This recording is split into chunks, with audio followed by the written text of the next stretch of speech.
और बड़ी खबर है घाटशिला से, जहां चाकुलिया प्रखंड के मुड़ाल गांव में 10 हाथियों के झुंड ने आतंक मचा रखा है।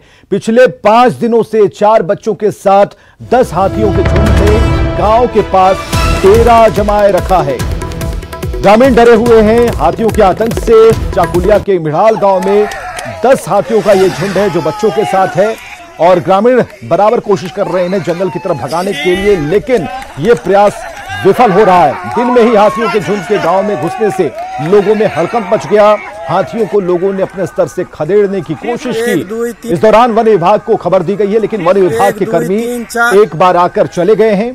हाथियों का झुंड अभी गांव के पास ही जंगल में है और हर दिन खेत में घुसकर धान की फसल चट कर रहा है। इस बीच ग्रामीणों ने खबर दी है कि एक और 22 हाथियों का झुंड भी आकर इन 10 हाथियों से मिल गया है और इससे गांव के लोग बेहद डरे हुए हैं। प्रबंधन हमारे साथ घाटशिला से मौजूद है फोन लाइन पर। प्रबंधन, क्या खबर है, वन विभाग की टीम दोबारा आई है या नहीं?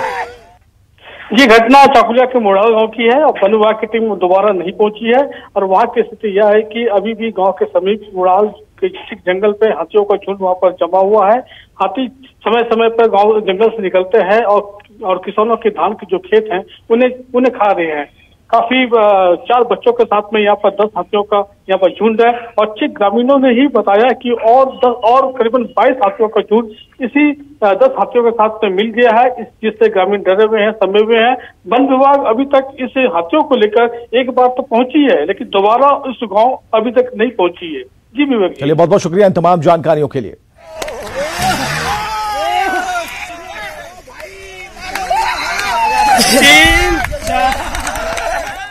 और चतरा से खबर है, जहां एक अस्पताल पिछले 24 साल से उद्घाटन का इंतजार कर रहा है। यह अस्पताल सिमरिया प्रखंड के पुंडरा गांव में बना है। डॉक्टर और मरीजों की आस में अस्पताल भवन अब आखिरी सांसें गिन रहा है और इस अस्पताल भवन का निर्माण करीब 15 लाख की लागत से 24 साल पहले हुआ था, लेकिन उद्घाटन आज तक नहीं हुआ। हालांकि स्थानीय विधायक ने स्वास्थ्य मंत्री से बात करके इस स्वास्थ्य केंद्र को जल्द से जल्द शुरू करने का भरोसा दिलाया है, लेकिन इससे नेताओं के विकास के दावों की पोल जरूर खुल रही है। हम लोग को स्वास्थ्य केंद्र के बारे में बहुत परेशानी होता है। हम लोग को अगला जगह जाना पड़ता है। यहाँ जो भी है मुखिया बनते हैं, विधायक आते हैं, सबको सिर्फ वोट लेने सिर्फ आते हैं, उस समय उन लोग को देख पाते हैं, फिर उन लोग को हम लोग देख नहीं पाते। केंद्र आज बना हुआ 24 साल बीत चुका है, लेकिन न इस पर कोई नेता, मंत्री, विधायक आज तक पहल नहीं किए हैं, न पदाधिकारी यहाँ के उपायुक्त सहित। तो ये अस्पताल अभी भी उद्घाटन का बाट जोह रहा है, लेकिन सबसे बड़ी बात यह है कि अभी तक इस पर ताला लगा है जो कि निगरानी कर रहा है अस्पताल की, लेकिन भीतर की दीवारें पूरी तरह से खोखली हो चुकी हैं, उसमें सुराग है और एक बार फिर इससे जमींदोज कर फिर से अस्पताल बनाने की कार्रवाई होगी, अगर होगी इनायत, नजरें अगर इनायत होगी तब भी। लेकिन अभी जो विधायक हैं वो ये कहते हैं कि सरकार तक हम बात पहुंचाएंगे, स्वास्थ्य मंत्री को ये बताएंगे कि अस्पताल जर्जर है, यहाँ के लोगों को परेशानियां हो रही हैं, इस बात का इंतजार हमें भी है। तो ये अस्पताल आप देख पा रहे हैं जहां ग्रामीण लगातार इस परेशानी से जूझ रहे हैं। सूर्यकांत हमारे साथ फोन लाइन पर है। सूर्यकांत, इस रिपोर्ट को दिखाने के बाद, तस्वीरों को दिखाने के बाद विधायक ने यह जरूर कहा कि हम स्वास्थ्य मंत्री के कानों तक बात पहुंचा देंगे। क्या यही इतिश्री हो जाएगी या बात आगे भी जाएगी? जी, निश्चित तौर पर विधायक ने इस मामले को गंभीरता से लिया और उन्होंने आश्वासन दिया है न्यूज 18 की टीम को कि निश्चित तौर पर इस मसले से सूबे के स्वास्थ्य मंत्री को अवगत कराया जाएगा और 24 वर्षों से अपने उद्घाटन के बाद जो रहे सिमरिया के पुंडरा अस्पताल का जीर्णोद्धार होगा और जर्जर भवन का जीर्णोद्धार होगा और वो स्टार्ट किया जाएगा। साथ ही इस मामले में अपडेट में ये बता दूं कि जिला प्रशासन ने भी इस मामले में एक्शन लिया है, संज्ञान लिया है। डीसी ने भी हमें आश्वस्त किया है कि इस पत्राचार किया जाएगा स्वास्थ्य सचिव के साथ और जल्द से जल्द प्रयास किया जाएगा कि उस अस्पताल को स्टार्ट कराया जा सके। चलिए, बहुत बहुत शुक्रिया सूर्यकांत हमसे बातचीत के लिए, तमाम जानकारियों के लिए। और धनबाद में स्वास्थ्य विभाग की बड़ी लापरवाही सामने आई है। कोरोना की जांच में यहां चूक का मामला सामने आया है। मामला धनबाद सदर अस्पताल का है, जहां कोरोना जांच के लिए मरीज के स्वाब का कलेक्शन तो लिया गया, लेकिन सैंपल को सही समय पर पीएमसीएच धनबाद नहीं भेजा गया ताकि सैंपल की जांच हो पाए। यहां 14 मई को 178 सैंपल लिए गए जो 20 मई को पीएमसीएच धनबाद के लैब में पहुंचे। इस दौरान आईसीएमआर के गाइडलाइंस का कोई भी पालन नहीं हुआ। धनबाद के civil surgeon doctor Gopal Das से जब सवाल किया गया तो उन्होंने कहा कि माइक्रोबायोलॉजी डिपार्टमेंट ओवरलोड हो जाने के कारण स्वाब को स्टॉक करके रखा गया था, जिसकी वजह से देरी हो गई, लेकिन अब सब कुछ सामान्य है। क्या काम है बोलो? तो आईसीएमआर की गाइडलाइंस के मुताबिक 5 दिनों से कम समय तक सैंपल को बहुत ही कम टेम्परेचर पर रखा जाना चाहिए और 5 दिनों से ज्यादा समय तक रखने के लिए -70 डिग्री तक तापमान होना चाहिए। जैसा कि सैंपल को 5 दिनों से ज्यादा समय तक सदर अस्पताल में रखा गया, तो क्या वहां -70 डिग्री सेंटीग्रेड पर सैंपल रखने की कोई व्यवस्था है और क्या -70 डिग्री सेंटीग्रेड पर उसे रखा गया? ट्रांसपोर्टेशन भी 4 डिग्री सेंटीग्रेड पर उसी ट्यूब में किया जाना है जिसमें स्वाब कलेक्शन किया गया। तो फिर सवाल है कि क्या आईसीएमआर के गाइडलाइंस का यहां पर पालन किया गया?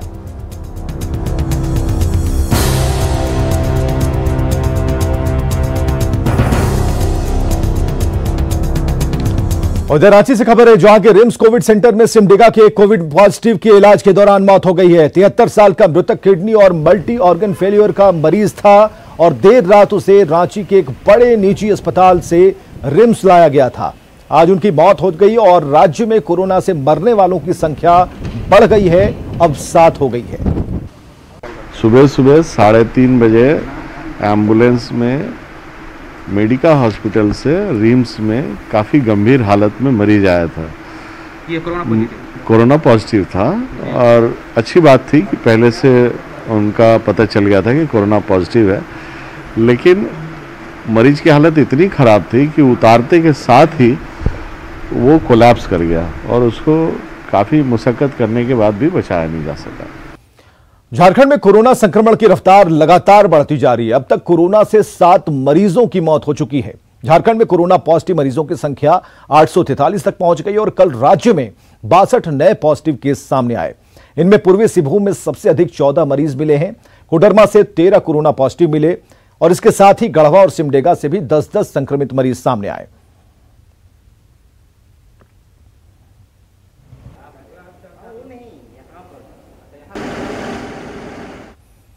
जमशेदपुर के साथ सरायकेला में भी बढ़ रहे कोरोना मरीजों की संख्या से कोविड अस्पताल में जगह की कमी होने लगी है। इसे देखते हुए सरायकेला स्वास्थ्य विभाग ने रणनीति में बदलाव किया है। अब माइल्ड और मॉडरेट नेचर के मरीजों को जिले में ही रखना शुरू कर दिया गया है और इसके साथ इसके तहत जिले से मिले 13 मरीजों में से 4 मरीजों को सदर अस्पताल कैंपस में बने कोविड हेल्थ सेंटर में रखा गया और वहीं उनका इलाज हो रहा है। हाँ, हमारे यहाँ जो भी कोरोना का मरीज आएंगे जो एसिम्प्टोमेटिक हो, माइल्ड नेचर के हों और पॉजिटिव हो और या सस्पेक्ट भी हो, तो इसको हम लोग अब अपने ही CCC जिसको हम लोग बोलते हैं कोविड केयर सेंटर वहाँ रखेंगे। अगर इससे ज़्यादा डिटोरेशन टाइप के भी कोई केसेस आते हैं जिसको मॉडरेट नेचर का केस बोलेंगे, तो उसको भी हम लोग हैं सो हमारे यहाँ dedicated Covid care health centre बन गया, उसमें रखेंगे और ये हमारे सदर अस्पताल में ये है। और बाकी बात 6 जो हमारा जगह है जिसमें कुछ CSC हैं, कुछ PC हैं, वहाँ पर हमारा CCC काम करेगा, वहाँ पर रखना शुरू करेंगे। अनलॉक 1 में सोशल डिस्टेंसिंग की मिसाल लोहनगरी जमशेदपुर के मानगो स्थित उलीडीह बिरसा रोड में देखने को मिली, जहां लॉकडाउन की शुरुआत से ही गरीबों को भोजन कराया जा रहा है, जहां जरूरतमंद लोग सोशल डिस्टेंसिंग का पालन करते हुए अपनी बारी का इंतजार करते हैं। उलीडीह बिरसा रोड का जायजा लिया हमारे सहयोगी रंजीत कुमार ओझा ने। लॉकडाउन की शुरुआत से ही अभी जो हम नज़ारा दिखाएंगे आपको, यह मानगो का नज़ारा है और मानगो उलीडीह बिरसा रोड जहां का नज़ारा आपको दिखाना चाहेंगे कि आप देख सकते हैं कि यहां शुरुआत से ही लोगों को भोजन कराया जाता है और सोशल डिस्टेंसिंग का जो महत्व है उसको यहां पर ही अपनाया गया है, क्योंकि राज्य सरकार हो चाहे केंद्र सरकार, सभी ने कहा है कि इस कोरोना वायरस से अगर जंग जीतनी है तो सोशल डिस्टेंसिंग का पूरा ख्याल रखना पड़ेगा। यहाँ खाने की व्यवस्था है, जैसे फिलहाल चप्पल, बच्चा लोग गर्मी में आते हैं तो चप्पल उप्पल ठंड देख कर हम लोग बांटे हैं। जो होता है हम लोग से सहयोग वो करते हैं। कैसे इतना दिनों तक आप लोगों ने पूरा किया है? ये सब जितना टीम है, अन्नपूर्णा टीम, माँ अन्नपूर्णा टीम, उन्हीं लोग का सहयोग से आगे भी क्या ये हमरा चले तो हमरा कहना है कि ये सालों भर चले तो बहुत। कि जिस तरह से लॉकडाउन शुरू हुआ, गरीबों के सामने सबसे बड़ी समस्या आई थी भोजन की, तो उसे यहाँ अन्नपूर्णा टीम ने दूर कर रहे हैं और साथ ही जो सरकार का नियम है उसका पूरा पालन किया जा रहा है। सोशल डिस्टेंसिंग में रहकर यहाँ लोगों को भोजन कराया जा रहा है।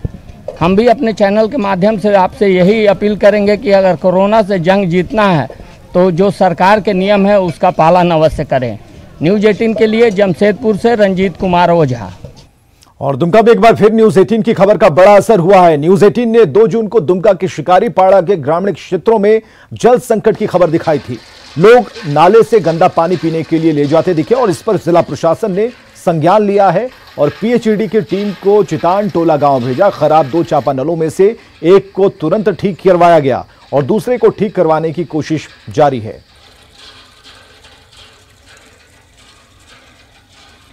तो 2 तस्वीरें एक साथ खबर दिखाने से पहले जब हमने खबर दिखाई थी और खबर दिखाने के बाद की तस्वीरें दोनों ही हम आपको दिखा रहे हैं कि चापानल किस तरह से खराब पड़े थे। 2 चापानल थे, हैंडपंप थे, लेकिन उसे बनवाया गया। न्यूज़ 18 ने प्रमुखता से इस खबर को दिखाया था और उसके बाद सरकार ने इस पर संज्ञान लिया।